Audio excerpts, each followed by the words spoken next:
বিভিন্ন শ্রেণী পেশার মানুষ, সমাজের মানুষ সকলকে আমি জামাত ইসলামের পক্ষ থেকে আন্তরিক শুভেচ্ছা, কৃতজ্ঞতা এবং ধন্যবাদ জানাই। দেশব্যাপী জামাত ইসলামের দাওয়াতি গণসংযোগ চলছে। এই গণসংযোগ উপলক্ষে আমরা আপনাদের সামনে হাজির হয়েছি। আজকে জামাতের পক্ষ থেকে আপনাদেরকে বলতে চাই, এদেশের স্বাধীনতা উত্তর অনেক সরকার দেশ পরিচালনা করেছে, কিন্তু দেশ থেকে সন্ত্রাস, দুর্নীতি, চুরি, ডাকাতি, লুটপাট, ভোট ডাকাতি বন্ধ করতে পারে নাই।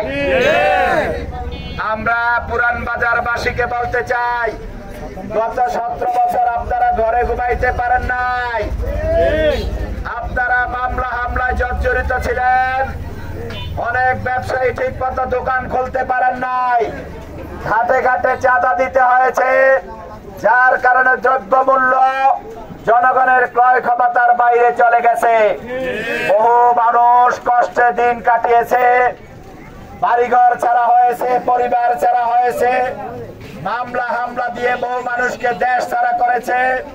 জামাত ইসলামীও একটি মজলুম সংগঠন হিসেবে জামাতের উপর জালিম সরকারের সবচেয়ে বেশি রোষানল হয়েছে।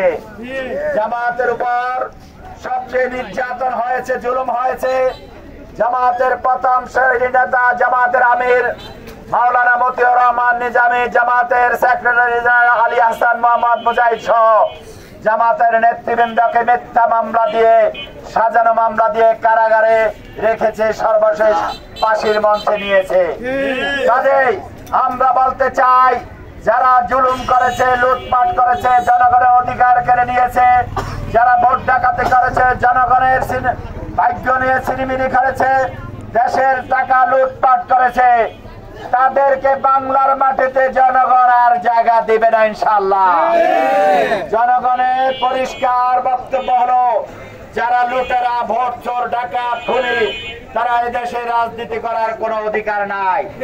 এদেশে রাজনীতি তারাই করবে যারা জনগণের ভাগ্য পরিবর্তন করবে, যারা জুলুম করবে না, অত্যাচার করবে না, চাঁদাবাজি করবে না, টেন্ডার বাক্স চুরি করবে না, ভোট ডাকাতি করবে না, জনগণের অধিকার জনগণের কাছে ফিরিয়ে দিবে।